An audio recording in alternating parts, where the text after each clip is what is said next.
n'êtes pas sans savoir que l'IA s'invite dans les procédures de passation de marché public, que ça soit au moment de l'aide à la rédaction des documents de consultation, pour l'analyse des offres et même pour l'exploitation des données essentielles de la commande publique. L'IA est importante, mais il faut poser un cadre juridique clair pour accompagner les acheteurs pour être de plus en plus performants. Pour cela, donc, on a invité Maître Laurent Bidault, qui est expert en commande publique, mais aussi en droit du numérique, qui a pas mal traité ce sujet. Et on va commencer par une première question, déjà. Quand on parle d'IA, de quoi on parle? Qu'est-ce que c'est? Est-ce que c'est nouveau? Pour quel cas d'usage? Finalement, qu'est-ce que c'est? Quel est l'intérêt de l'IA pour les marchés publics? Alors, pour cette première question, je vais un peu tricher. Je vais reprendre la définition finalement de système d'intelligence artificielle qui a été prise par le fameux IA Act. Parce qu'en réalité, finalement, l'IA est déjà présente quelque part parmi nous, si on la personnalifie. Elle est présente parmi nous depuis de nombreuses années. On la voit dans le quotidien pour ceux qui, par exemple, travaillent dans les secteurs informatiques, dans les secteurs du jeu vidéo. L'intelligence artificielle est déjà là. La nouveauté, c'est l'intelligence artificielle générative qui, de par la donnée, et cette donnée, elle est essentielle, et on va en reparler, à la fois sur cette question de la disponibilité de la donnée, de la confidentialité de la donnée, de l'utilisation qui en est faite. Cette donnée, elle est essentielle pour générer un résultat. Donc, si je reprends, pour être très précis sur la question, un système d'IA, qu'est-ce que c'est au sens de l'IA Act? C'est un système basé sur une machine qui est conçue pour fonctionner avec différents niveaux d'autonomie et qui peut faire preuve d'adaptabilité après son déploiement, et qui, pour des objectifs explicites ou implicites, déduit à partir des données qu'il reçoit une réponse ou une solution. Et quelque part, cette définition, elle se traduit parfaitement ensuite dans la commande publique, puisque on le voit, l'usage, et j'ai suivi la conférence de Sébastien hier et les différents travaux qu'il peut faire, il en dira peut-être un mot tout à l'heure, sur l'intérêt de l'intelligence artificielle dans la commande publique, il est multiple. Alors, avant de revenir sur ces intérêts, je pense qu'il y a deux points qu'il faut vraiment avoir en tête. Premièrement, il faut bien garder en tête que l'intelligence artificielle, c'est un outil de décision. Ce n'est pas l'intelligence artificielle qui doit prendre la décision. Encore plus en matière de commande publique, où on attend de l'acheteur qu'il prenne une décision. Ce n'est pas l'IA qui va signer le marché, si je caricature un petit peu, c'est bien l'acheteur. Donc l'acheteur, quand il signe un marché, quand il attribue une offre, quand il apprécie des offres, il engage sa responsabilité. Et l'IA, comme des logiciels qui peuvent déjà un peu exister aujourd'hui pour faciliter l'analyse de certaines données ou pour rédiger certains marchés, elle ne vient pas exonérer l'acheteur de sa responsabilité. Donc première chose, l'IA, c'est avant tout un outil au service de l'acheteur, mais elle ne remplace pas l'acheteur. Bon, on voit dans certaines documentations, on parle d'acheteurs augmentés d'une certaine façon. Bon, c'est un peu l'idée. C'est un peu pareil pour les juristes. Aujourd'hui, on parle de juristes augmentés parce qu'on a plein d'outils qui nous permettent de trouver de la jurisprudence plus facilement. Bon.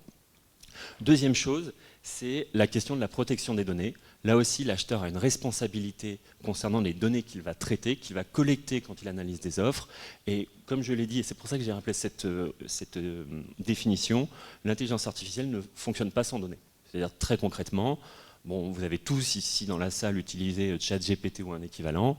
Quand on fait une recherche en matière d'intelligence artificielle, quand on interroge ChatGPT, s'il est hors ligne, s'il n'est pas connecté à Internet, vous n'aurez pas de résultat. Ça semble logique comme quand je le dis, mais de fait, on n'a pas de résultat si on n'a pas de données. Donc très concrètement, l'acheteur doit se poser de la question des données qu'il va fournir à l'intelligence artificielle quand il va l'interroger pour, par exemple, analyser des offres, mais je sais qu'on y reviendra. Alors, sur les cas d'usage, rapidement, parce que c'est vrai que ça, pour le coup, la documentation, les publications sont nombreuses sur le sujet. Bah, comme je le disais, le métier de l'acheteur devient un peu augmenté. On a un acheteur augmenté puisque l'intelligence artificielle peut aujourd'hui l'accompagner à toutes les étapes du cycle de vie d'un contrat. Dans la détection des fournisseurs, dans le reporting des marchés, de ce qui a fonctionné, ce qui n'a pas fonctionné, des coûts financiers qui ont pu être dépassés, dans du sourcing, la détection de solutions. Ensuite, on a des outils qui permettent très concrètement de rédiger certaines clauses contractuelles, voire le contrat dans son ensemble. Et puis ensuite, et c'est un peu ce qui va nous occuper un peu plus, le sujet de l'analyse des offres. On est tous peut-être tentés de se dire, tiens, il faut que je compare, surtout par exemple sur des prestations type de conseil où vous allez avoir parfois 25 offres, on est tous un peu tentés de se dire, bon, pour comparer les chiffres d'affaires de chacun, je vais peut-être donner les éléments, les DC1 et DC2 à ChatGPT qui va me faire un beau tableau. Bon. Donc voilà, aujourd'hui, l'IA permet cette analyse comparative, permet de donner éventuellement un avis. Alors, là, je parle en théorie. Après, il y a la question des hallucinations, des biais sur lesquels on viendra. Mais aujourd'hui, voilà, l'IA, elle accompagne, elle est susceptible d'accompagner à la fois l'acheteur et l'entreprise, l'opérateur économique, à toutes les étapes du cycle de vie du contrat, y compris d'ailleurs en matière d'exécution. J'en ai pas parlé, mais ça va sans dire. Effectivement, merci beaucoup. Donc l'IA promet de modifier le travail de l'acheteur. Mais comme je disais, il faut poser un cadre juridique clair et c'est là que se pose la question de la confidentialité des données. Comment garantir la confidentialité des données en tant qu'acheteur public? Alors, les données. Je pense que monsieur le sénateur, ce sera peut-être pour vous l'occasion d'utiliser votre droit votre joker pour intervenir sur les données. Ce qui est bien, c'est que j'ai plus besoin de préparer les enchaînements, c'est parfait. Merci, maître. J'ai noté que vous étiez fatigué. Alors oui, merci. Non, alors les données. Je pense que la première question à se poser, c'est de quelles données on parle. Puisque, et pour l'usage de l'intelligence artificielle, au niveau d'un acheteur, c'est la première question dont il doit se poser. C'est-à-dire, aujourd'hui, il y a un usage, il y a des données qui sont des données publiques qui ne présentent pas de risque particulier et on peut se permettre quelque part d'interroger un système d'intelligence artificielle avec ces données-là. Donc vraiment la question que doit avoir l'acheteur au début, c'est cette question-là, est-ce que mes données sont confidentielles ou pas? Est-ce que ce sont des données publiques ou est-ce que ce sont des données que je collecte très concrètement dans le cadre des entreprises qui me remettent leurs candidatures et leurs offres?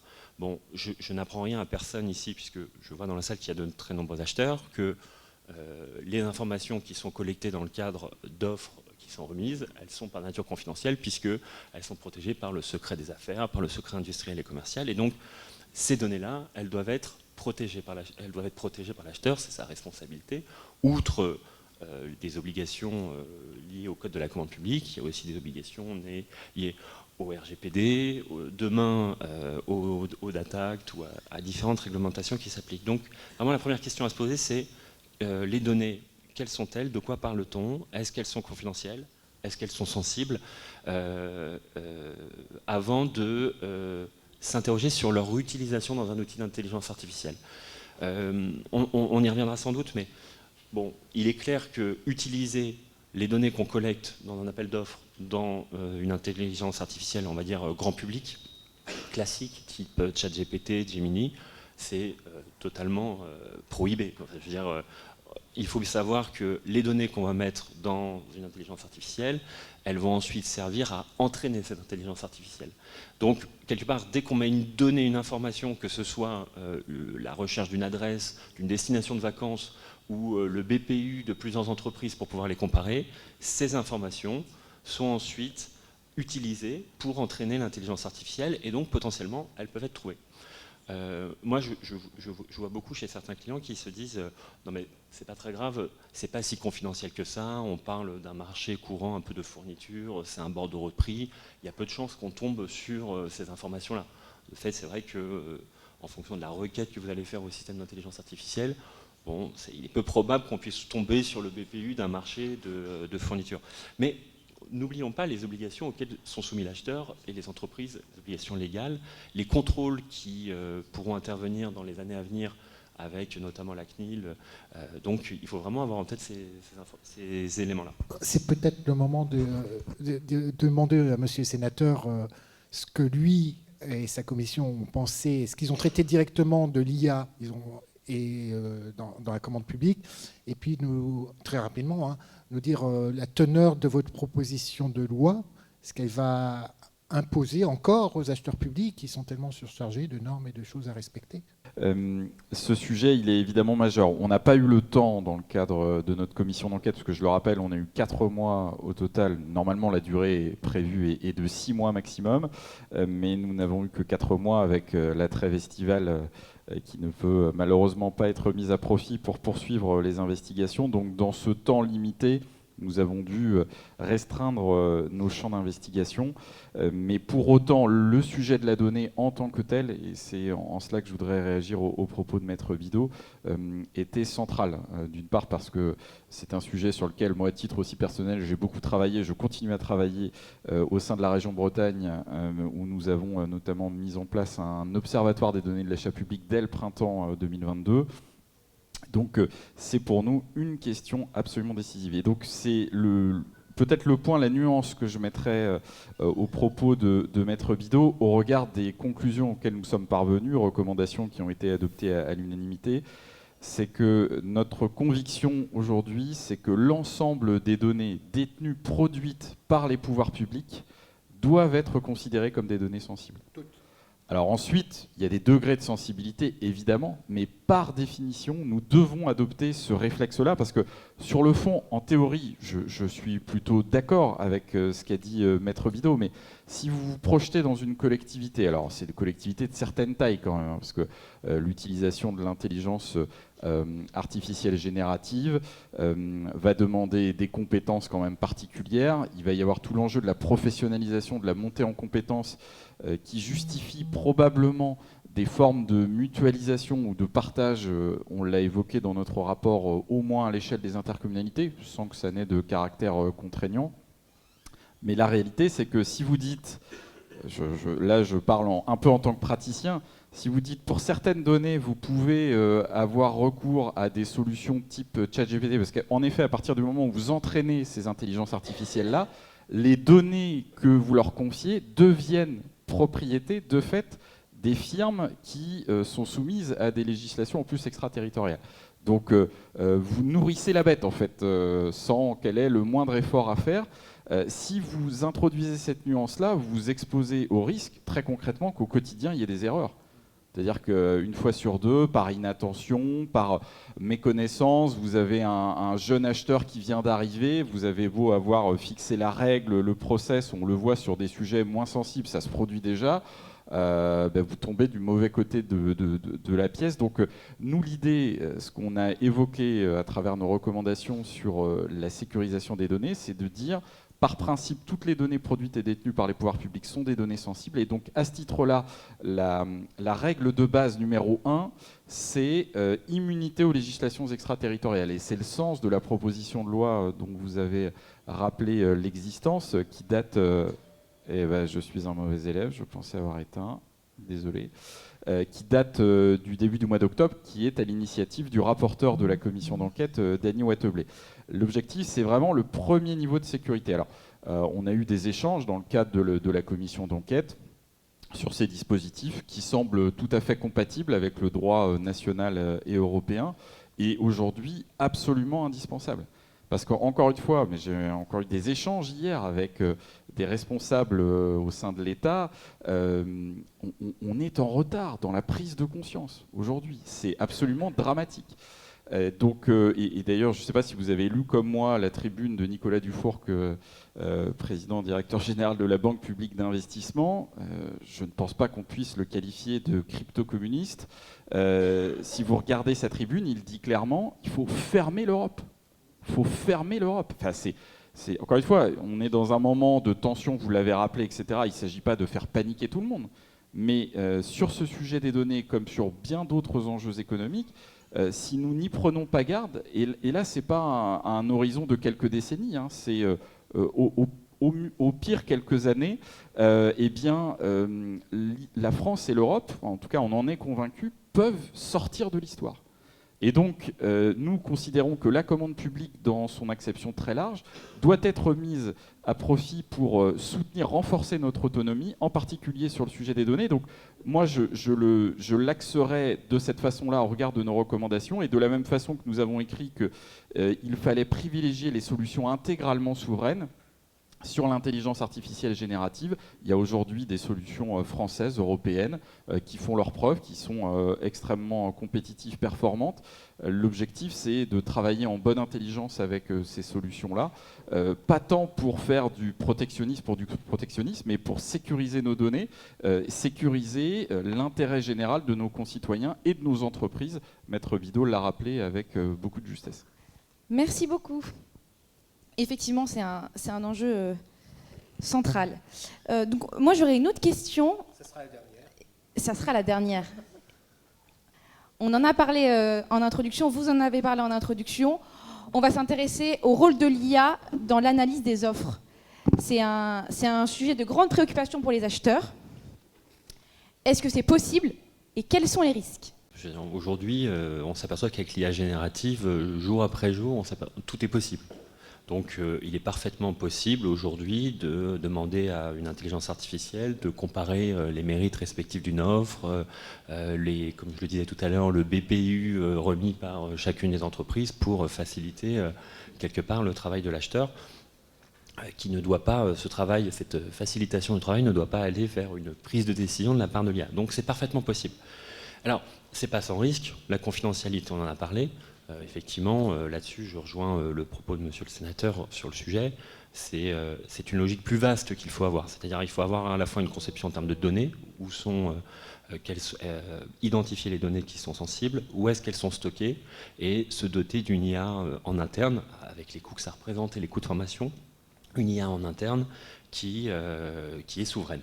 Parce que là-dessus, on voit de plus en plus fleurir des IA internes qu'on dit souveraines, mais si les données de l'acheteur ou de l'entreprise sont stockées sur Microsoft, en réalité, effectivement, l'application est souveraine, mais la donnée ne l'est pas. Donc le résultat revient au même. Bon, tout ça pour dire que dans le cadre de l'analyse des offres, il y a deux risques essentiels à utiliser l'intelligence artificielle. Si on n'est pas dans un cadre sécurisé comme celui dont je viens de parler, il y a un risque de fuite des données, comme je le disais, de fuite des informations confidentielles d'une entreprise. Et donc, ça, c'est la première chose que l'acheteur doit avoir en tête. S'il utilise l'intelligence artificielle, attention à la confidentialité des offres. Deuxième chose, pourquoi j'insistais sur le fait que l'IA doit être un assistant et pas un décisionnaire. Aujourd'hui, on le voit. Les juristes, par exemple, le voient sur certaines décisions juridiques qui peuvent être générées par l'intelligence artificielle qui n'existe pas. C'est exactement le même dans le cadre de l'analyse des offres. Vous pouvez avoir des résultats biaisés, des hallucinations qui sont fondées sur, en réalité, des informations qui n'existent pas. C'est-à-dire l'IA d'elle-même va créer un résultat, va désigner une entreprise comme étant la mieux-disante ou comme ayant présenté l'offre économiquement la plus avantageuse, alors que potentiellement, ce n'est pas le cas. Donc, il faut être méfiant là-dessus. Elle peut, aujourd'hui, l'intelligence artificielle, analyser les offres, analyser les candidatures de façon très simple sur les sujets, j'en parlais, le chiffre d'affaires, est-ce qu'elle est à jour de ses obligations fiscales et sociales, mais il faut être extrêmement vigilant au biais. Alors, dans ces cas-là, il y a un vrai sujet, on en parlait déjà un petit peu comme ça à la volée, et peut-être que ce sera abordé après, il y a un vrai sujet de sensibilisation et de formation des acheteurs là-dessus, sur les risques de l'IA, sur ce qu'elle peut faire, sur ce qu'elle ne peut pas faire, sur les cas d'usage qui doivent être recensés en interne, et sur se dire, très en interne, on utilise l'intelligence artificielle pour telle fonction, analyser par exemple le chiffre d'affaires des entreprises, qui est une donnée qui est accessible par exemple sur société.com, voilà, il faut restreindre l'utilisation de l'intelligence artificielle à certains cas d'usage qui sont respectueux des obligations de l'acheteur. Deuxième chose, mais elle m'échappe, le deuxième point, c'est la transparence, c'est-à-dire il faut informer les entreprises sur le fait qu'on va avoir recours à l'intelligence artificielle pour analyser les offres. Ça a un aspect important. Déjà, il y a une obligation de transparence de la part de l'acheteur. Donc cette obligation de transparence, elle se traduit aujourd'hui, par exemple, dans la publication des critères. Elle doit se caractériser également dans les outils qu'on va utiliser. Et aussi, elle permet, en cas de recours, d'avoir un process qui a été clairement exposé et qu'on peut clairement exposer au juge. Je termine juste sur un point. Pourquoi l'IA doit être simplement... ça doit être l'acheteur qui prend la décision. En cas de contentieux, il ne sera pas possible de se retrancher derrière l'IA pour justifier la décision potentiellement irrégulière qu'on a prise en attribuant un marché. Merci beaucoup, maître. Je vous ai dit, je serais terrible. En russe, ça se dit Krasnoï Boudou. Je serais terrible, parce que j'ai regardé Ivan le Terrible en version originale. Donc, terrible sur le temps, mais en même temps assez pervers, parce que nous avons assisté avec plaisir à une petite conférence hier organisée sur le stand d'achatpublic.com au salon. Et j'ai entendu avec plaisir, comme toujours, Sébastien Topiac, qui... Sébastien, tu as mis une alerte IA dans l'autre sens. Oui, excusez pour cette, 3 minutes. cette petite voix qui fait que je parle trop avec mon IA, mon assistant IA. C'est vrai que je partage tout ce que vous avez dit, naturellement, sur l'utilisation par les acheteurs publics de l'intelligence artificielle dans des cas d'usage qui ne sont probablement pas ceux aujourd'hui où on veut emmener les acheteurs publics, ce qui est celui de l'analyse des candidatures et des offres, où je crois que la valeur ajoutée d'ailleurs de l'humain est probablement là. Tout comme la relation avec les services prescripteurs, la définition du besoin, c'est un outil de productivité. Vous avez deux autres enjeux que l'on n'a pas évoqués. C'est que les acheteurs aujourd'hui sont encore assez, pas mauvais, mais assez éloignés lorsqu'ils achètent des produits ou des services, lorsqu'ils constituent des appels d'offres, qui vont naturellement amener les fournisseurs à proposer de l'IA. Soit j'achète une solution d'IA, et ça veut dire que le cahier des charges est très complexe à monter, réversibilité, souveraineté, confidentialité des données. J'achète du matériel médical. Tous les matériels médicaux, moi qui suis ingénieur hospitalier, ont de l'IA. Comment j'encadre l'IA utilisée dans la machine? Comment j'encadre la tierce maintenance applicative? Et aujourd'hui, les acheteurs ont encore beaucoup de mal à closer les sujets numériques dans les marchés publics. Ça, c'est encore un point faible en dehors des marchés dits informatiques, mais tout est IA aujourd'hui. De la domotique, un marché de BTP, avec de la domotique, pose des questions de données, pose des questions d'IA. Le deuxième sujet, c'est que j'ai la chance, avec Achat Public, de former les entreprises à l'utilisation de l'IA dans la réponse au marché public. Je forme 4 fois plus vite les entreprises à l'utilisation de l'IA dans la réponse que les acheteurs à l'utilisation de l'IA dans la création. Donc les entreprises y vont très vite et ça va avoir beaucoup d'impact sur l'acheteur. Et vous allez le voir et vous le vivez déjà peut-être. La quasi-totalité des entreprises vont utiliser de l'IA pour analyser vos DCE. Je le fais moi. Aujourd'hui, en moins de 10 minutes, 5 minutes, j'ai analysé toutes les incohérences d'un dossier de consultation d'un acheteur public. Problème de tribunal, problème de clause, documents manquants, etc. Et donc le premier effet, c'est que vous allez voir augmenter très vite le nombre de questions posées par les entreprises avant la date limite de dépôt des offres, puisque l'IA va leur générer les questions en 3 secondes. Et donc ça, c'est un premier effet très, très important, c'est que les fournisseurs vont énormément déstabiliser les organisations achats, les charges et les pratiques. Ça, c'est le premier sujet. Le deuxième sujet, c'est que les fournisseurs vont faire des réponses universitaires. Tout comme à l'université, nos étudiants, puisque je donne des cours à Paris-Saclay, me font des mémoires très très bons, très très faux, mais très très bons, d'un point de vue rédigé, comme le cabinet Deloitte, d'ailleurs, je crois, qui s'en est inspiré au niveau international et qui s'est fait attraper, je crois, par le gouvernement australien, avec ses hallucinations et ses biais, dans le rapport remis pour 250 000 € à un gouvernement. Et donc, vous avez des fournisseurs qui aujourd'hui vont répondre à des marchés publics avec de magnifiques mémoires environnementaux, de magnifiques mémoires sociaux, de magnifiques mémoires techniques. Ça veut dire qu'en tant qu'acheteur public, vous allez devoir complètement transformer votre façon d'évaluer. C'est-à-dire que l'évaluation sur dossier, qui était quand même un peu la pratique, peu ou pas de négociation, les soutenances, c'est embêtant, organisé, égalité de traitement, transparence, compte rendu. Et donc c'est le retour de la négo, quand c'est possible juridiquement, c'est le retour des soutenances pour savoir si l'entreprise existe, s'il y a une vraie personne derrière la candidature. Et c'est le retour surtout, c'est la fin du mémoire technique où vous posiez 3 questions. Merci de me décrire les moyens, l'organisation. C'est le retour des cadres de réponse techniques avec des questions très précises. C'est le retour de cadres de réponse environnementaux. C'est le retour de la preuve. C'est-à-dire, je n'évalue plus un fournisseur sur une déclaration, j'évalue un fournisseur sur une preuve. Et ça, c'est un changement de paradigme dans le métier de l'acheteur qui est probablement beaucoup plus fort que de savoir si dans quelques semaines ou dans quelques mois, tous les acheteurs publics, je n'y crois pas, j'en parlerai tout à l'heure, vont utiliser de l'IA pour rédiger des DCE ou publier des appels d'offres. Et cet impact indirect est aujourd'hui beaucoup plus fort et beaucoup plus rapide, est en train de déstabiliser des directions achats qui me disent, moi j'accompagne beaucoup de collectivités qui me disent, mais aujourd'hui, on va peut-être attribuer un marché à une entreprise qui n'aura pas vraiment les capacités, qui n'aura pas vraiment l'expertise pour opérer ce marché. C'est très bien, c'est très court. Voilà. C'était très court, mais Voilà. c'était très court, bravo. Juste pour dire, nous, on n'a pas encore un ministre de la commande publique numérique comme en Albanie, je crois, c'est ça, hein. Oui, c'est ça. L'Albanie a annoncé son ministre de la commande publique en IA, Numérique. mais c'est un formidable coup de communication. Absolument. Je ne pense pas que ça soit à l'étude pour l'instant. Merci beaucoup. France. Merci Maître Bidot, mais restez avec nous si vous le voulez bien. Merci Sébastien.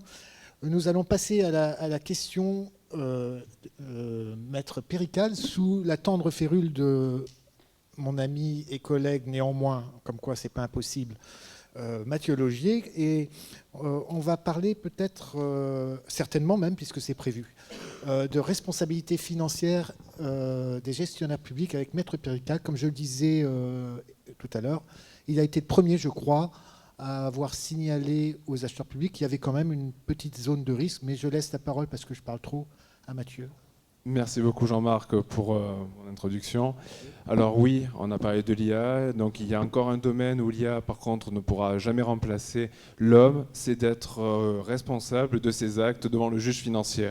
Donc les acheteurs publics, vous avez encore un rôle à jouer, du moins devant le juge financier.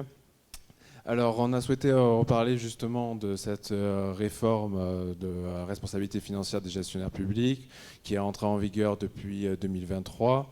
Donc aujourd'hui, nous avons relevé à peu près une dizaine de condamnations depuis concernant la commande publique, mais on note en ce moment un phénomène, une accélération des condamnations. On en a relevé une la semaine dernière où un acheteur a été condamné pour une infraction pour l'octroi d'un avantage injustifié. En septembre, il y a eu 2 acheteurs qui ont été condamnés pour ne pas avoir respecté les délégations de signature. Et avant l'été, il y a encore des acheteurs qui ont été condamnés pour une mauvaise gestion en matière de dépenses. Donc je me retourne vers Maître Pérical. Est-ce que vous pouvez un peu nous reparler de cette réforme? Qu'est-ce que vous en pensez? Et bien sûr, quels conseils donner aux acheteurs? J'en ai parlé il y a 2 ans, je me souviens, et j'ai l'impression que je parle un peu dans le vide. Juste un petit rappel à la réforme, hein. Les ordonnateurs, donc ceux qui ordonnent les dépenses, sont traités de la même manière que les comptables depuis bientôt 3 ans. Et c'est-à-dire que leur responsabilité est là en cas d'infraction financière et d'impact grave sur les finances de leur collectivité, de leur structure. Et donc ils peuvent se retrouver devant la Cour des comptes. Ça fait un drôle d'effet, hein, de se dire que les comptables, que les ordinateurs comme les comptables peuvent se faire sanctionner. La sanction pouvant aller jusqu'à 6 mois de traitement. Bon, ils n'iront pas en prison. C'est pas un juge pénal, hein. J'insiste beaucoup là-dessus, parce qu'on me dit souvent, oh là là, mais ils vont nous mettre en prison. Non, non, c'est un juge financier. C'est pas non plus un juge de la régularité. Je vais revenir sur les marchés. C'est assez important pour vous, c'est assez protecteur quand même. C'est vrai que Metz, du coup, c'est 6 mois de traitement. La dernière personne qui a été condamnée pour 14 000 € d'amende, ce qui n'est pas rien. Qui était bien payé. C'est ça que ça veut dire aussi. Alors on a eu effectivement des dizaines et des dizaines de décisions depuis. Alors ça ne veut pas dire que tout est nouveau. Beaucoup d'affaires étaient auparavant traitées par feu la Cour de discipline budgétaire financière. On s'en fichait un peu, mais elle existait. Et ça a été transféré à la Cour des comptes. Donc ce n'est pas que des affaires nouvelles. Mais enfin, il y en a quand même. Hein. Il y a des dizaines de décisions, certaines très dures, effectivement. Je pense notamment à la secrétaire générale d'une petite ville de 1000 habitants dans les Landes, qui a été sanctionnée lourdement parce qu'elle n'avait pas transmis des documents aux assurances concernant les arrêts maladie des salariés. La commune a donc dû payer, je ne sais plus combien, 40 000 €, et ben elle a été sanctionnée pour ça, avec une décision assez dure. 1000 habitants, donc ça peut toucher tout le monde. On me dit aussi que les élus ne sont pas touchés, c'est pas vrai. Les élus ne sont pas toujours exclus, les maires par exemple ne sont pas toujours exclus du champ de compétences de la Cour, et notamment il y a eu pas mal de décisions de sanctions pour des non-applications de décisions de justice. Lorsqu'une commune est sanctionnée et condamnée à une décision de justice, la collectivité doit évidemment l'exécuter, et ça peut entraîner des sanctions contre les élus directement. Sur l'achat public, effectivement, comme tu l'as dit, il y a une dizaine de décisions qui ont été prises. Deux remarques. La première, beaucoup de décisions concernent des problèmes de gouvernance, des problèmes d'organisation, des problèmes de délégation de signature, de compétences, donc des marchés qui ont été signés par des autorités incompétentes. Le juge, j'insiste quand même là-dessus parce qu'encore une fois c'est protecteur, ne sanctionnera que si ces irrégularités ont entraîné des conséquences financières graves pour la collectivité. Alors qu'est-ce que ça veut dire grave? C'est au cas par cas, mais quand même, c'est quand même à regarder. Deuxième réflexion là-dessus, je l'ai dit, le juge, ce n'est pas un juge de la régularité. Il n'est pas le juge administratif, il n'est pas non plus le juge pénal, hein. Et il ne va pas sanctionner nécessairement une collectivité pour irrégularité dans la passation de son marché.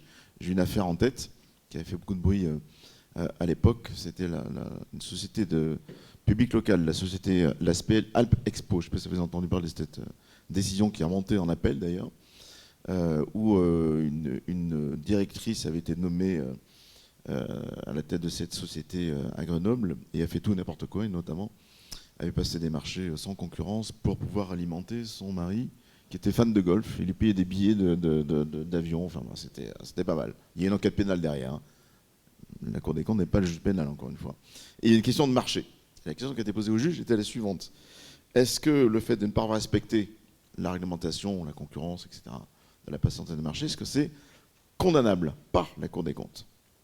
La Cour des comptes a répondu, elle l'a fait plusieurs fois, mais j'aime bien cet arrêt-là, de la manière suivante, elle a dit « Oui, si vous me prouvez que s'il y avait eu un appel d'offres, enfin une procédure formalisée, l'impact financier aurait été important, c'est-à-dire que ça aurait coûté beaucoup moins cher pour la collectivité. » Il y a eu 3 décisions comme ça à la suite, et c'est injouable.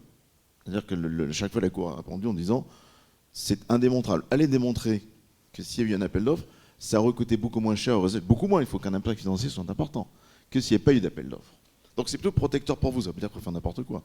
Mais au moins c'est rassurant de se dire, la Cour des comptes ne va pas me sanctionner si j'ai commis une irrégularité en termes de passation de marché. Par contre derrière, délégation de signature, de compétences, etc. Non-liquidation de pénalité également, il y a une condamnation là-dessus.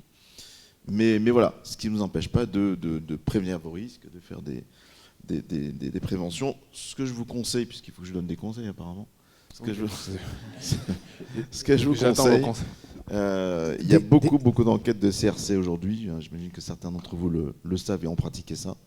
Pas simplement pour les collectivités, mais aussi pour leurs satellites. Les CRC commencent à regarder notamment les associations qui perçoivent des deniers publics. C'est un vrai sujet aujourd'hui. Le conseil que je vais vous donner, c'est de prévenir au maximum de tels contrôles et de lancer des audits de prévention de contrôle de CRC. Et notamment des audits de gouvernance, d'organisation, en commençant par, là où le bas blesse le plus, la délégation de pouvoir de signature. J'en connais assez peu qui sont régulières, et j'en ai vu beaucoup. Et quand il y a un contrôle de CRC ou de Cour des comptes, lorsqu'il y a une saisine, ça commence très souvent par ça. Effectivement, c'est vrai qu'au journal, lorsqu'on suit les rapports d'observation des CRC, on constate énormément, souvent des remarques, des observations des gens disant la personne qui a signé le marché n'avait pas délégation pour signer un marché de X montant d'euros. Donc c'est un phénomène assez fréquent. Et si je peux me permettre, j'ai assisté hier à une conférence ici de la DGFiP qui se préoccupe des collectivités territoriales, notamment les plus petites, et qui leur propose, alors ils appellent ça un kit, ça doit ressembler à un fascicule A3, mais pourquoi pas, pour la mise en place de procédures d'alerte, de détection et de traitement des risques liés directement à la RFGP. Il y a un magnifique article qui est publié il y a 1 heure là, sur achatpublic.info. Méfiez-vous quand même de la DGFiP. C'est un des organismes qui peut saisir la Cour des comptes. Donc il vaut mieux pas. Des irrégularités. Donc, bon. Votre conseil, c'est de ne pas trop aller leur demander conseil au cas où ils fouillent. Je dis ça, je dis rien. Hein, Monsieur le sénateur, est-ce que vous avez une réflexion particulière sur la mise en place de ce régime qui inquiète quand même, hein? On a vu notamment le syndicat des DG de collectivités qui est monté en créneau en disant c'est nous qu'on assassine et on va briser toute velléité de vouloir se lancer dans une carrière territoriale. Ce à quoi la Cour des comptes, que Mathieu, Johanna et moi, on a pas mal fréquenté, qu'on fréquentera encore beaucoup, notamment la procureure générale Véronique Amaillon, nous dit mais ils se font des nœuds, il suffit de bien faire et on n'est pas aussi sévère que ça et on sanctionne que les préjudices financiers les plus significatifs et on est très souple.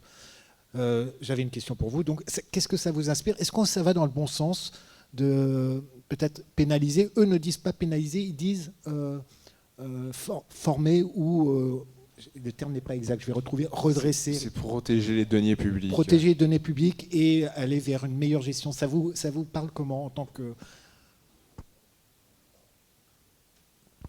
Je pense que sur ces bases-là, j'imagine qu'on se retrouve tous, je l'espère en tout cas. C'est partagé évidemment par les élus et par les agents. On observe quand même et sur tous les sujets qu'on a pu évoquer là déjà depuis le début de la matinée, mais un besoin de professionnalisation dans tous les circuits de décision. Enfin, on peut se dire que, et c'est vrai, c'est une forme de contrainte, mais c'est une manière aussi de bien mettre chacun devant ses responsabilités et bien mesurer que nos actes, quels qu'ils soient, en tant qu'élus, en tant qu'agents, ont un impact. Et je pense que ce message-là, on ne peut pas le balayer d'un revers de main. Et il y a quand même eu, par le passé, sur ce sujet comme sur d'autres, un certain nombre de dérives. Enfin, on peut quand même se le dire. Je pense qu'aujourd'hui, si on regardait la façon dont peut-être certains marchés étaient attribués il n'y a encore pas si longtemps que ça, on aurait beaucoup à redire. Et trouver à redire, c'est pas limiter la liberté d'agir. C'est que à un moment donné, il y a quand même des principes qui doivent être respectés, des responsabilités qui doivent être exercées, assumées.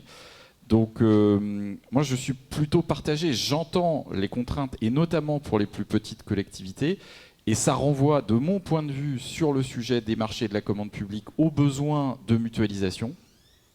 Je pense qu'on doit pouvoir, alors évidemment vous allez me dire oui vous dites que c'est pas une contrainte mais ça y revient un peu, mais sur les plus petites des collectivités, quand vous avez une secrétaire de mairie qui va passer 5 ou 10% de son temps à faire des marchés, honnêtement, comment on pourrait lui faire le reproche de ne pas tout maîtriser ? C'est impossible. C'est impossible. Et le pire des cas, c'est que ce sont souvent les élus qui se retrouvent en première ligne. Ils nous l'ont dit.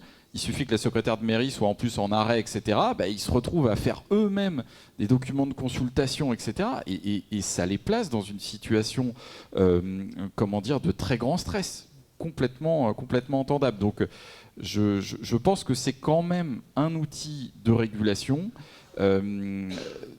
qui peut-être présenter certains effets pervers. Je pense qu'il faudra qu'on tire le bilan aussi sur une durée un peu plus longue. Aujourd'hui, même s'il y a un certain nombre de procédures qui ont été rappelées sur le rapport des marchés passés à l'échelle de notre pays, ça reste quand même plutôt marginal. Il faut qu'on regarde ça évidemment avec l'attention que ça mérite. Nous, sur la commission d'enquête, on avait travaillé sur le sujet du délit de favoritisme.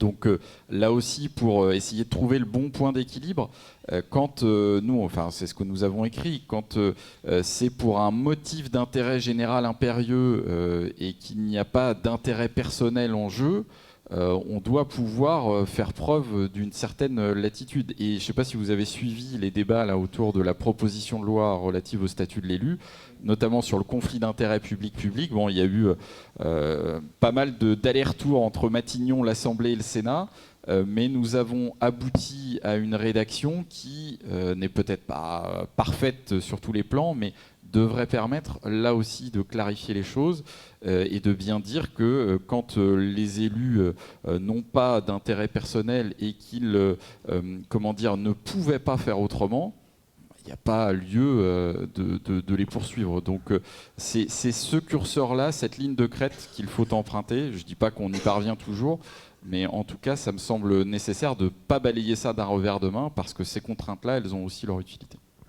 3 devis.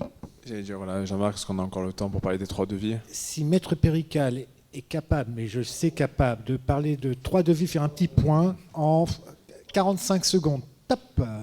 Le foin qu'on fait avec cette affaire, à côté de sujets qui me paraissent bien plus importants comme la souveraineté et la fermeture des frontières que vous évoquiez tout à l'heure. Enfin bon, il faut bien en parler un peu puisqu'on attend l'arrêt du Conseil d'État.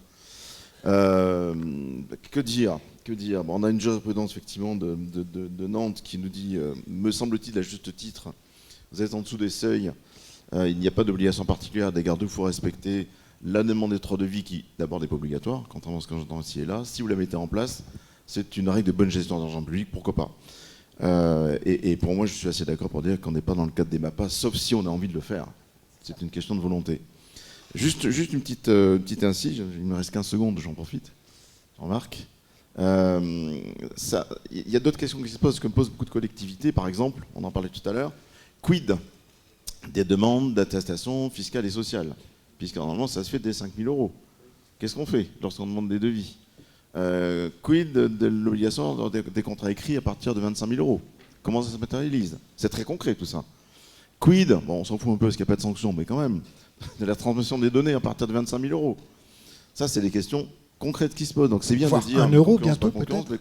Voilà, les attestations fiscales et sociales, c'est une vraie question. Qu'est-ce qu'on fait à partir de 5 000 euros? C'est une vraie question qui, me semble-t-il, n'est pas résolue aujourd'hui. Donc voilà. Vous prenez quel pari alors sur la décision du Conseil d'État? On en reparlera l'année prochaine. C'est mais... salaud ça quand même. Hein. C'est traître. Hein. Heureusement que tu t'appelles Jean-Marc, hein, parce que sinon... Hein. Je prends le pari qu'il aura la sagesse de conclure dans le sens de ce qu'a dit la Cour. D'accord. On verra. Eh bien, mise en jeu une bouteille de champagne, cher maître.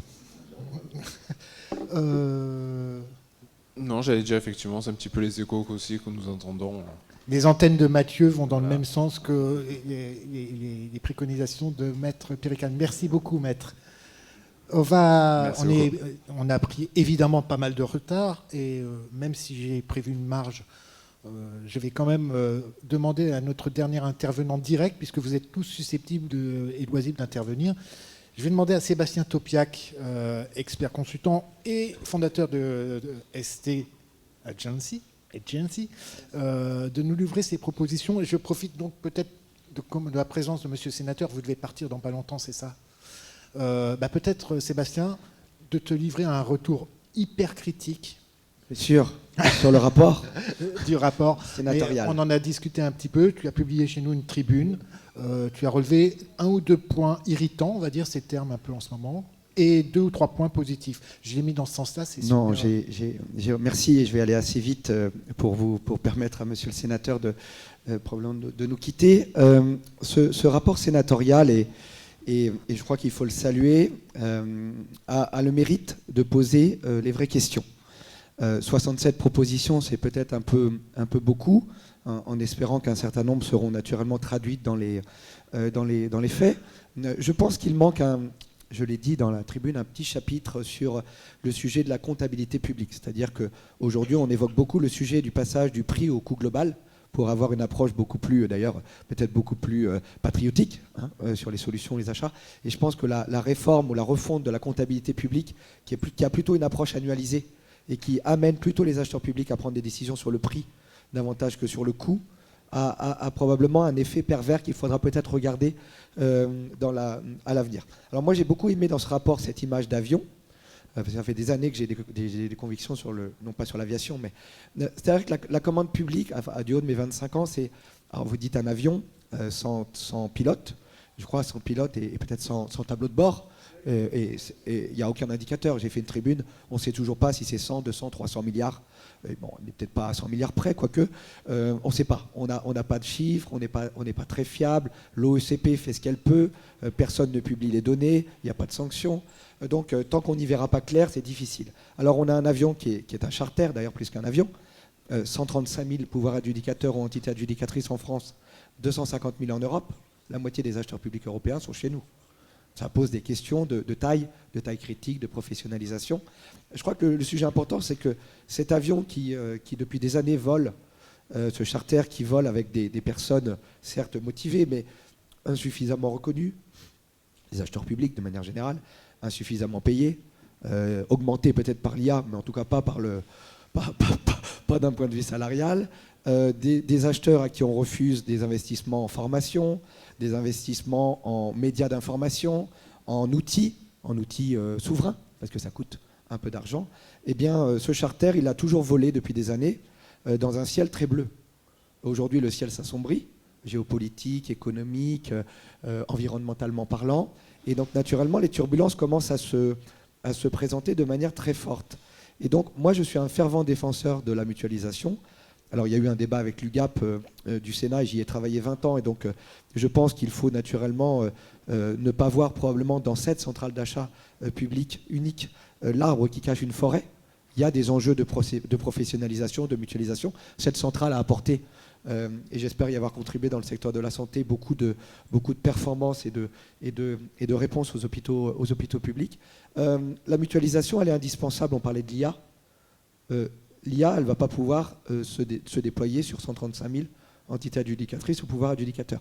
Les Allemands, c'est 3 000, je crois, 3 000 entités achats qui décident. Moi, je crois beaucoup que la France va devoir, dans les 5 à 10 ans à venir, au travers d'une gouvernance que vous évoquiez dans votre rapport, il n'y a pas de vision, il n'y a pas de trajectoire, il n'y a pas de délégué interministériel à la commande publique, pas pour qu'il rédige les DCE, on est bien d'accord, mais pour qu'il donne, une direction environnementale, sociale, économique, souveraineté, patriotique. Et donc on va passer dans les 5 à 10 ans à 500, 600, 700, allez, 1 millier de structures achats en France. Les GHT ont ouvert la voie, les groupements hospitaliers de territoire, avec le passage de 1000 à 136. Moi, je trouve que c'était dur au début. Tout le monde a crié, oh là là, on nous enlève du pouvoir. Ça a professionnalisé les directions achats, on s'outille, on se forme. Donc voilà. Donc ce rapport, il a beaucoup de vertus. Il a mis 2 points en avant, et je finis là-dessus. Tant qu'il n'y aura pas de gouvernance au niveau de l'État, il y a bien un ministre du pouvoir d'achat, il pourrait bien y avoir un délégué interministériel à la commande publique, ce n'est que 300 milliards ou 15% du PIB. C'est un sujet. Et tant qu'on n'aura pas d'indicateurs d'open data fiables, on se fera des idées sur l'accès des TPE-PME, on se fera des idées sur la part des marchés avec des clauses environnementales. Donc si ces 2 sujets ne sont pas résolus rapidement, j'irais presque à dire que les 65 autres propositions auront du mal. Et je le dis, tout ne viendra pas du droit. Moi, je m'interroge beaucoup sur le projet actuel de décret de simplification. Moi, qui suis maintenant auto-entrepreneur et du côté obscur de la force, comme dit, du côté des entreprises, arrêtons de toucher le droit. Stabilité, arrêtons de toucher au code, arrêtons de toucher au texte. Les directives européennes arrivent bientôt.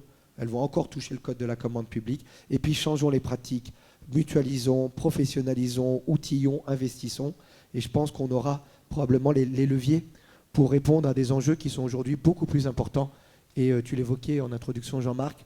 Moi, je pense que si on ne consacre pas notre commande publique à soutenir nos entreprises, nos forces industrielles dans un contexte difficile, nos emplois, notre tissu économique, on se sera trompé de combat dans les 2, 3, 4 ou 5 prochaines années. Il ne faudra pas à un moment pleurer si naturellement on n'a plus rien de numérique en Europe, on n'a plus rien d'industriel en Europe. Si à un moment les acheteurs publics continuent à penser que le meilleur achat, c'est souvent le moins disant, parce que contraintes budgétaires, etc. Je dis toujours, on aura Chine qui répondra aux appels d'offres de vêtements scolaires dans les collectivités. Et ça ne sera pas bien, mais ça sera malheureusement la conséquence. Voilà. J'ai beaucoup appris en étant auditionné par le Sénat. Merci beaucoup, monsieur le sénateur. Et donc, vous avez un droit de réponse sur pourquoi 67. Est-ce que 10, c'était pas mieux? Et est-ce que ça vous a pas un peu échappé la question de la comptabilité publique qui n'est pas adaptée finalement au cycle de l'achat finalement, notamment, puisque Sébastien en a aussi parlé hier, en cycle électoral d'ailleurs, un cycle électoral qui perturbe la commande publique, c'est un peu étonnant. Si vous avez quelques minutes encore, monsieur le sénateur. Oui, bien sûr, bien sûr. Encore une fois, il faut se remettre dans le contexte que nous connaissions, c'est-à-dire que nous avons débuté nos travaux au mois de mars et nous devions les arrêter au plus tard au début du mois de juillet. Donc vous êtes conduits à faire des choix, c'est inévitable. 67 recommandations, ça paraît beaucoup, mais en réalité, au regard de la matière, des volumes financiers, nous on l'a évalué à 400 milliards, mais peu importe, ce qui est sûr aujourd'hui, c'est qu'on est autour de 15% du PIB. C'est le cas, ça a été confirmé par la Cour des comptes de l'Union européenne, c'est le cas dans plusieurs autres pays membres de l'Union européenne, c'est vrai aussi aux États-Unis, il n'y a pas de raison que ce ne soit pas le cas en France, et c'est d'autant plus vrai que l'Observatoire économique de la commande publique donnait le chiffre de 170 milliards, mais c'était hors les marchés inférieurs à 90 000 euros, sans les concessions, etc. Donc l'ordre de grandeur, honnêtement, évidemment, on ne peut pas aller plus loin dans le détail faute de données, mais on peut estimer que c'est le bon. C'est-à-dire que l'ordre de grandeur de la commande publique dans notre pays, c'est le budget de l'État. Là, on va examiner dans quelques jours au Sénat le projet de loi de finances. Le projet de loi de finances, dans sa copie initiale, c'est 501 milliards d'euros. De l'autre côté, la commande publique à 400 milliards. Donc c'est la raison pour laquelle, évidemment, il nous semblait normal de proposer des recommandations sur un certain nombre de sujets que nous avions évoqués et qui ne vont pas tant dans la complexification ou l'ajout que dans la simplification, dans la gouvernance, dans la professionnalisation, dans le pilotage par la donnée, parce que ça, ce sont des sujets absolument clés et des conditions de possibilité d'une politique publique efficace. Et c'est pourquoi nous avons notamment proposé, et ce sera intégré dans la proposition de loi que je vais déposer, un pilotage par Matignon. Alors ensuite, s'il faut un délégué interministériel, il reviendra à Matignon d'en décider. Vous êtes candidat ? Pardon ? Vous êtes candidat à ce poste ? Ah non, non, non, ah non, non. Alors là, non, non, absolument pas. Il y a sans doute des gens bien plus qualifiés que moi encore là-dessus. Donc, non, non, c'est pas le sujet. C'est que la politique aujourd'hui de la commande publique est une politique publique à part entière. Moi, je le dis ici et je le répète sans relâche, je pense que c'est la politique publique par excellence. Elle couvre tous les sujets d'activité, elle répond à tous les grands enjeux du moment. Quand on parle tension internationale, souveraineté, relocalisation, accélération des transitions, une commande publique responsable est au cœur de tous ces enjeux-là. Donc si demain vous voulez agir, le soutien aux entreprises, on parle des 211 milliards, autre commission d'enquête du Sénat sur le sujet, les subventions vont sans doute devoir à un moment donné être réduites, faute de moyens financiers. Le premier levier, dans nos collectivités comme à l'échelle nationale, c'est la commande publique. Et c'est d'ailleurs ce qu'attendent les entreprises. Les entreprises nous ont dit dans leurs auditions, ce n'est pas des subventions, des aides, du saupoudrage qu'on attend. Ce sont des marchés avec de la visibilité idéalement pluriannuelle. Donc pour toutes ces raisons-là, on a 67 recommandations. Les 67 n'ont pas un caractère législatif. Un certain nombre d'entre elles relèvent du réglementaire. Je pense par exemple à l'abaissement du plafond de chiffre d'affaires de 2 à 1,5 fois. C'est intégré dans le décret qui est en consultation. D'autres ont une dimension évidemment profondément européenne à la faveur de la révision des directives. Donc là aussi, nous allons faire entendre la voix de la France qui va devoir batailler, parce que sur le principe général de préférence européenne que nous appelons de nos voeux, sur le principe de préférence européenne, il y a un accord. Le caractère général, il y a un débat au sein de l'Union européenne. Donc il faut qu'on puisse très clairement avancer là-dessus, parce que, et là encore ça fait écho à des sujets de données, quand on a l'État qui nous dit 97% de nos attributaires sont des entreprises françaises, on se dit bah, c'est formidable. Sauf que, qu'est-ce qui vous dit que la création de valeur se fait en France et à minima en Europe? Absolument rien. Absolument rien. On a le même sujet dans nos collectivités. D'ailleurs, moi je le dis, on va à la région Bretagne présenter une nouvelle version du Spazer en décembre prochain. Quasiment 80% de nos attributaires ont leur siège social en Bretagne historique. Mais une fois qu'on a dit ça, la création de valeur, on a des exemples, parce que j'avais demandé à ce qu'on échantillonne des marchés spécifiques. On avait l'exemple d'une entreprise qui était en France, de mémoire en région PACA ou Auvergne-Rhône-Alpes, et qui en réalité s'approvisionnait en Asie du Sud-Est. Mais facialement, c'était la France. Donc en réalité, on le voit bien, ces données-là n'ont que peu de valeur. Il faut que sur le retour sur investissement territorial, sur cette chaîne de valeur française et européenne, et moi je pense que le bon échelon, il est européen, parce qu'on ne va pas tout relocaliser en France, ça n'est pas vrai, ce serait même un contresens et un handicap pour nos entreprises aussi. Dans le numérique, on a des champions français, mais ils ont besoin de l'écosystème européen. Donc pour tout cela, on va avancer étape par étape. Il y a la première proposition de loi que vous avez rappelée, il y a celle que je vais déposer dans quelques jours. Sur la comptabilité, donc on n'a pas eu le temps, la possibilité d'entrer dans le détail de cet enjeu-là, mais il y a quand même déjà quelques réponses. Sur la pluriannualité notamment, il y a un outil qui est immédiatement mobilisable, c'est la programmation. Et je me bats là-dessus, la programmation des achats. Côté région Bretagne, on fait cette programmation sur 4 ans. Eh bien, en fait, quand vous donnez de la visibilité à 4 ans, vous permettez aux TPE, PME de pouvoir se positionner, de se dire ouais, tel ou tel marché peut m'intéresser, de venir à la rencontre dans une logique de sourcing inversé, à la rencontre des acheteurs qui, même avec la meilleure mobilisation du monde et la meilleure professionnalisation, ne peuvent pas connaître l'exhaustivité du marché en temps réel, venir leur dire bah, écoutez, vous avez prévu de publier dans 2 ans ce marché, il m'intéresse, j'ai une proposition de valeur à vous faire, et ça permet à l'acheteur de pouvoir réfléchir à l'élaboration des documents de consultation. Et accessoirement, pour les TPE-PME, de pouvoir se dire on pourrait peut-être se mettre ensemble pour ce marché qui est trop important pour moi individuellement, mais avec un groupement momentané d'entreprises, de pouvoir y travailler. Donc l'outil de programmation, et y compris pour les services acheteurs en interne des collectivités, réinterroger l'acte d'achat, moi je le dis très souvent, pas simplement à la faveur des contraintes budgétaires, mais le bon achat c'est aussi celui qu'on ne fait pas, c'est raisonner économie de la fonctionnalité, là aussi, et il faudra qu'on invente d'autres dispositifs fiscaux pour encourager cette économie de la fonctionnalité qui est loin d'être valorisée aujourd'hui au sein des collectivités. Donc on le voit bien sur ces enjeux-là, c'est absolument clé. Et pour rejoindre ce que disait Sébastien Topiac, il a entièrement raison sur les effets de l'IA générative, notamment dans la relation opérateurs économiques vers les collectivités. Eh bien, en fait, ça vient conforter des interrogations qui existaient déjà. Combien d'entreprises avez-vous entendu venir vous dire, notamment des TPE de vos PME de vos territoires, vous dire « Non mais attendez, là vous avez retenu une entreprise, ah bah, ils font des réponses, des mémoires formidables hein, sur le plan environnemental, c'était avant l'IA. Mais comment vous vérifiez ? Comment vous vous assurez que leur flotte de véhicules effectivement est électrique, que telle et telle condition est remplie ? Il dit moi j'ai pas forcément les outils pour faire ces mémoires techniques absolument clinquants, mais derrière moi c'est vérifiable, moi c'est mesurable. Donc en fait on avait déjà anticipé, intégré cette dimension-là. Et l'autre élément qui fait le lien avec cela, c'est la demande des élus de façon unanime de renforcer leur pouvoir de négociation. Et en fait, tout ça converge plutôt. Et je pense que l'arrivée de l'IA générative doit nous inciter justement à aller plus vite et plus loin sur ces avancées-là pour remettre de l'humain et à travers l'humain du pouvoir politique. Parce que quand je dis que c'est la première des politiques publiques, en réalité aujourd'hui vous n'avez pas un citoyen, pas un entrepreneur qui n'interpelle pas un élu sur vous achetez quoi, vous achetez comment. Parce que c'est l'acte le plus concret qui soit. Vous pouvez faire les meilleurs discours politiques du monde, ça c'est vérifiable, ça c'est mesurable, à condition d'avoir des indicateurs. Et j'en termine juste là, le pilotage par la donnée il est clé. On a eu des échanges avec les directions des achats de l'État. Il prévoit d'avancer, mais honnêtement, je le dis en regardant M. Huette, que je remercie aussi pour sa présence, on est très loin de ce qu'il conviendrait de faire. Je le dis aussi en regardant Rémi de Montaigne pour Réseco, tous ces réseaux mobilisés sur la commande publique responsable. On a des acteurs aujourd'hui qui sont éminemment compétents, qui sont volontaires, mais nous n'avons pas les données nécessaires.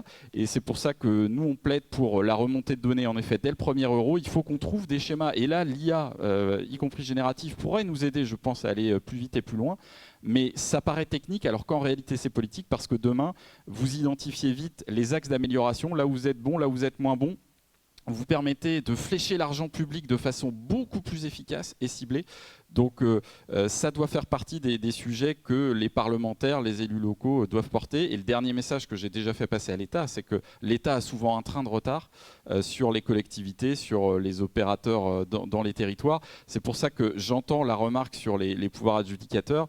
Je pense juste que ça ne doit pas être la clé d'entrée, sauf à bloquer le système, parce que si vous rentrez par ce sujet-là, vous allez, on voit bien dès qu'il s'agit de réforme, les acteurs qui vont se crisper et dire pop, terminé, il n'y a rien à voir. Donc je pense qu'avec la professionnalisation, avec des encouragements, avec la montée en puissance de l'échelon intercommunal, cette idée-là peut en effet faire son chemin. Mais là, on le voit bien, le sujet de la donnée, du pilotage est absolument clé. Merci beaucoup, monsieur le sénateur. Je voudrais qu'on remercie et qu'on applaudisse nos intervenants, Sébastien Toplac, maître Pérical, monsieur le sénateur et maître Laurent Bidault.